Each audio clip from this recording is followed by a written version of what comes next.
கடுமையான தண்ணீர் பஞ்சம் குஜராத்தில் உள்ள சூரத்தையும் விட்டு வைக்கவில்லை.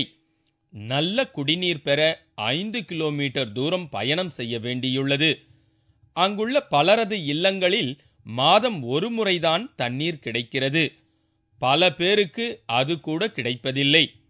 துணி துவைப்பதற்கும் குளிப்பதற்கும் சுகாதாரமற்ற நீரையே பயன்படுத்துகின்றனர்.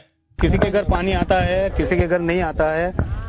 अभी जिसके घर आता है उसके घर भरने जाते हैं तो उन लोग भी गाली गलौज करते हैं कि हमारा ही नहीं भर पाता है तो आपको कैसे भर के. महीने में एक बार पानी आता है तो पूरा महीना क्या करते हो? अरे भाई हम लोग जो ये सिंटेक्स के टंकी वंकी लाए हुए हैं उसमें भर के रखते हैं, वो खलास हो जाएगा, बाद में क्या करेगा.